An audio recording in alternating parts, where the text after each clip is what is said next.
Hey everybody, another GMG review. Today we're taking a look at Crusade, the Pariah Nexus.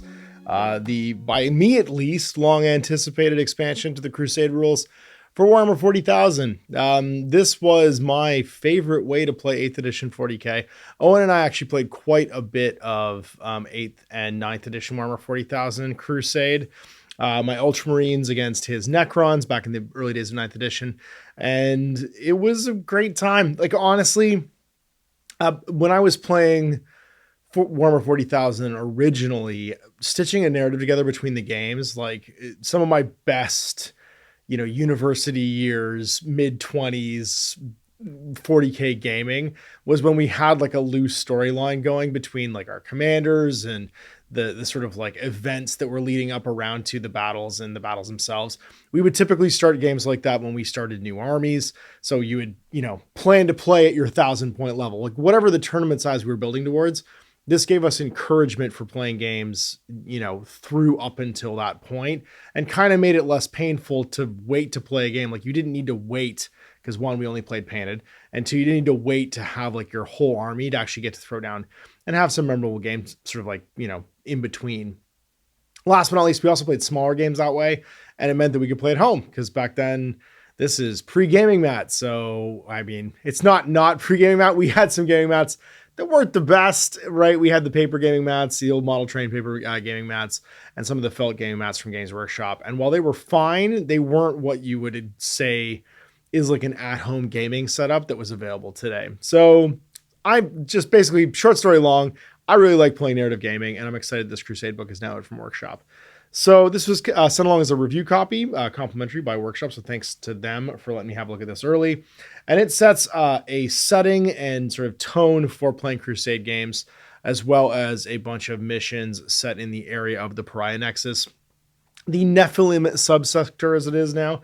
And this has been an ongoing narrative that is sort of encapsulated. So if you want to know what the story of 9th edition Warhammer 40,000 was, you're going to get in the first, 50-ish pages of this book, the Zone of Silence. And this is really the setting for 40k all through 9th edition, the Noctilith acquisition. And then that's like the first 45 pages of this book. So we're not going to be doing reviews today in the usual sort of read-along format. If you are used to watching my reviews, this might feel a little bit different, but it's minus a bajillion outside, and that means the soundstage is quite cold. And unfortunately, the heater, if you watch my review for Death and Assault today, the heater is quite loud. So to make it habitable also makes it not conducive to filming audio. And we're going to try out a new way of doing book reviews today. So what I've done is I've gone through, I've made copious notes and read through the books, and I'm going to give you the sort of highlights. Now, this isn't like a rules review, so what I'm trying to do is tell you what you're going to get in this book today. And honestly, for those watching a review of a Crusade book for Warhammer 40,000, you realize that you are probably not the target audience for a rules breakdown anyway. So, like I said, first 45 pages of this is going to tell you the story of the silencing of the Nephilim subsector, the Pariah Nexus. And story-wise, what that means is you have these giant blackstone pylons being activated, and they're almost like resonators to contain chaos. The side effect of that, though, is it basically turns humans into automatons. It like pulls your soul out. So for those of you who are 40k aficionados, you understand that the warp is a reflection of all of humanity's sort of like unchained emotion, and that the chaos gods themselves are basically a dark reflection of the psychic essence of everything in the galaxy mirrored back at them in a negative way. What the pylons do is they basically take that away. They quiet everything so that it's not projecting that, and that in turn means the mirror image of that, which is chaos in the warp, doesn't come back out. But yeah, all of the places that are silenced, which are the Imperial worlds that these pylons like erupt out of or are built on, the human population is quieted, which means they're just basically laying down. They don't do anything else. It's like their souls have been removed from their bodies. Their bodies might be alive, but what made them human beings is gone. And this doesn't affect the Necrons, so they're totally cool with it. It means that it's almost like they're putting out those anti-vermin sonic repellent units. If you've ever seen those, if you ever had like a mouse problem or like an animals in your house problem, there's these plug-in things that they're supposed to emit like a high sonic, like not audible to human ears, but drive vermin crazy, like a noise. This is the Necrons effectively doing that. Also, don't buy those because I've never had any success with them. But yeah, it's like a non-lethal deterrent for keeping humans away, and also the warp and chaos away. And the whole sort of like arch of that story was you had, and actually the Pariah Nexus, even like Warhammer Plus TV series, was them erupting these things, all of the Imperium trying to stop them because obviously the population's going to get quieted and be mostly destroyed, make the plants uninhabitable. And the Necrons just kind of blithely going along being like, we're millions of years old. Time to get rid of the rats in the barn and turning these pylons back on. So that's part one of this book. Part two of this book, core Crusade rules. And this was something I kind of complained was missing from the Leviathan rulebook. You had the Leviathan Crusade rules. They didn't give you like a core of like generic Crusade rules. You do get that in here. So you're going to get not just how to fill out an order of battle, you get a much condensed data card for all the units too, which is pretty cool, and how to fill them out. And the core rules for Crusades, which are kind of unchanged from the Leviathan rulebook. 1,000-point army. Power level obviously is gone as a concept in 40K from 8th and 9th edition. So it's 1,000-point armies and 5 requisition points. You build them over time slowly and build them up.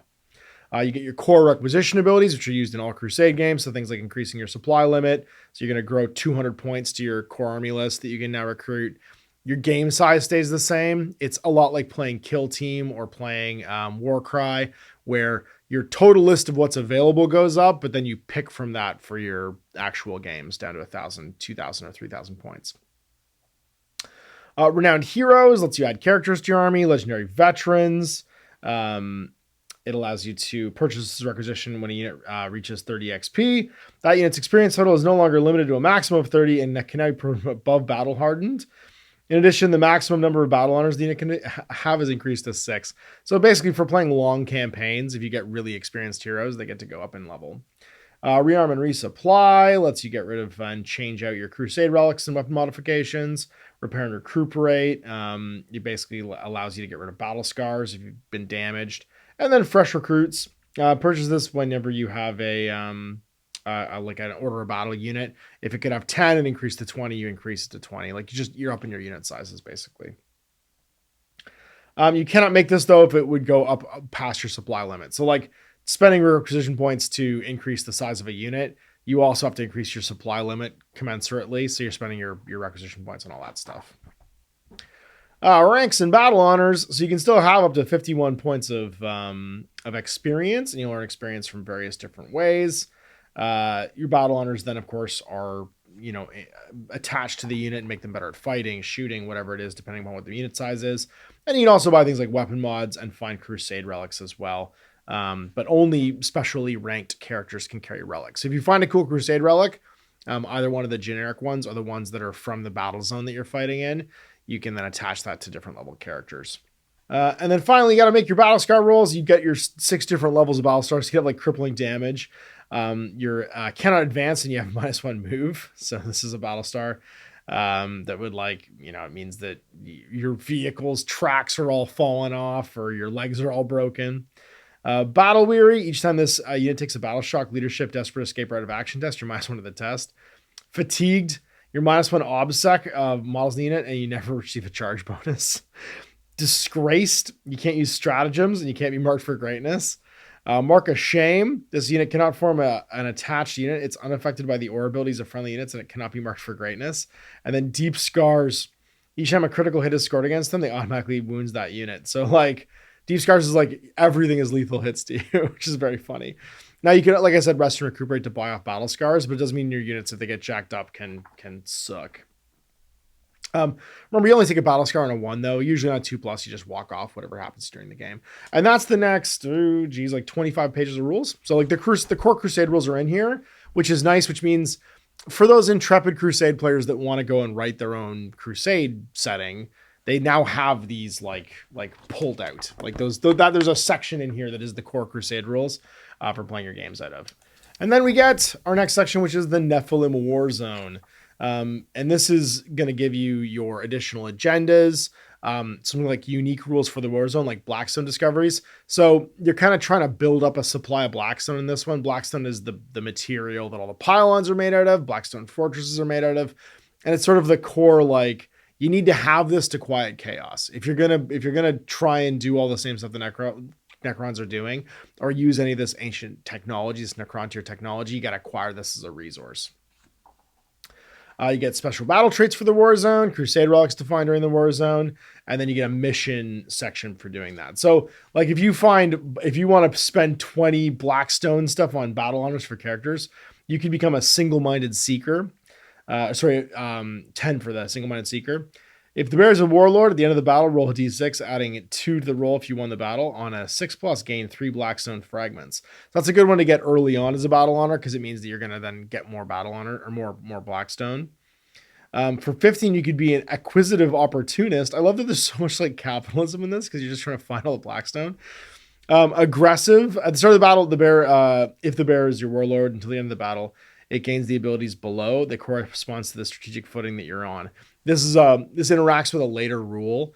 Every time you play a game in the Nephilim War Zone, you have to pick if you're on an offensive, defensive, or like whatever footing, and then you roll off on a matrix depending upon what your opponent decided to do, and you might gain a like whatever the bonus is for the mission. So there's like a strategic bonus basically. And it's because the place is so crazy, like you can't communicate, everything's quieted. Your technology's working weird. You have to like decide how you're gonna interact with it.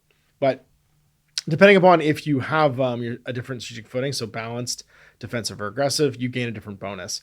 So if you're aggressive for the game, models in the bear's unit have the Scout 6 inches ability.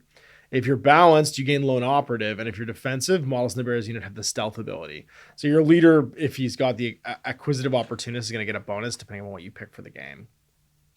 And then you can have other like relics that you can buy, like an empathic disintellator. At the start of the battle, select one objective marker while the bear is in the battlefield. Friendly units within range of the objective marker have a 5+ invulnerable save. So like these are like Blackstone items that are unlocking the objectives, because the objective markers on the table are all supposed to represent different deposits of Blackstone.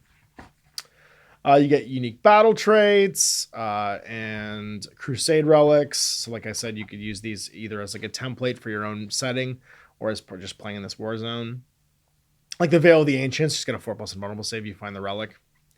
There's antiquity relics, like the Noctilith Sigil.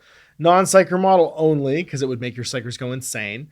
Models in the bear's unit have a 4+ feel no pain against psychic attacks. So just cool stuff that you get to add that's like sort of unique to the mission. And then you get 15 missions. You get them 6 for incursion battles, 6 for, because you're going to always start off playing incursion battles, 6 for strike force, and then 3 for onslaught.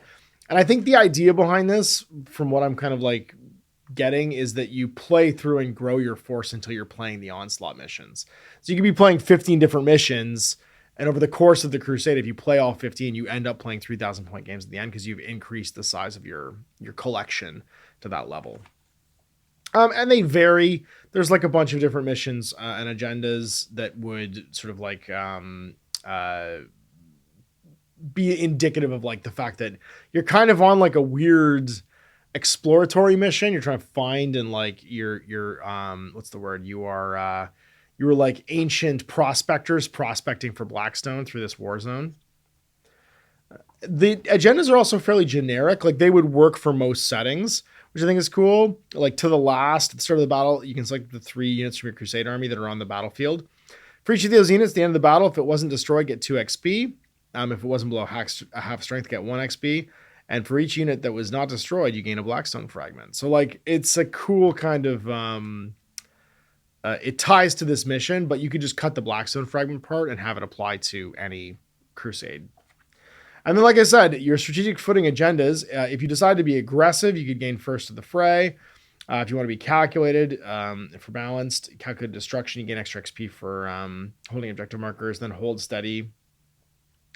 If you're not destroyed at the end of the game, get 2 XP and 3 Blackstone fragments. So each of the agendas will like gain you Blackstone and experience at the same time. And then, like I said, before the game, you pick one of 3 different strategic footings, aggressive, balanced, or defensive. And there's like a matrix. If I choose balanced and you choose balanced, on a 6+, you roll off to see who has the benefit for the mission. If it's defensive against aggressive, same thing. So like you'd have the player B become the attacker and the defender gains the advantage. So if you manage to like rock, paper, scissors it so that if we're both defensive, then it goes into the middle. But if we're or we roll off and no one gets the advantage. But if I pick aggressive and you pick defensive, then we've done the trump thing where like the I've trumped your aggression with my defensiveness. I picked the right thing. If I pick balance and you pick aggressive, though, we'd have a different matrix. Like player B would become the attacker, and the attacker would automatically gain the benefit to the mission. And because these are also tied to like certain relics, getting you bonuses and stuff too, you're more likely to pick a certain posture. Then it might benefit you as the opposing player to then pick the opposite thing.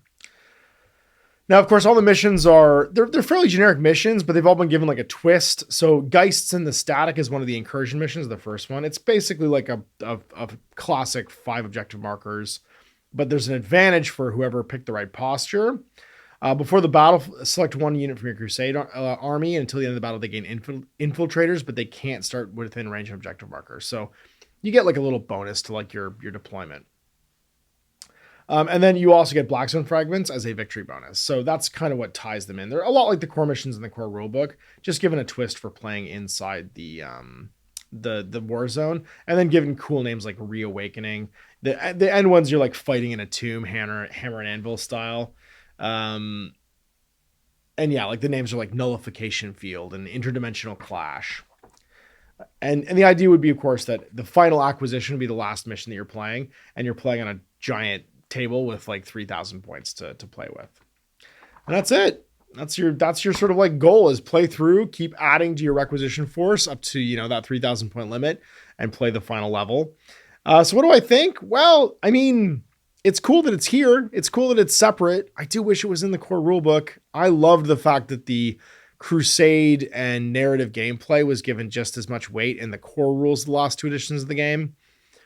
I'm glad it exists. I'm disappointed it's not a feature of the core rulebook, because I think this is, again, a way that the collecting narrative gameplay stuff is being siloed kind of off to the side as the gameplay experience for Warhammer 40,000.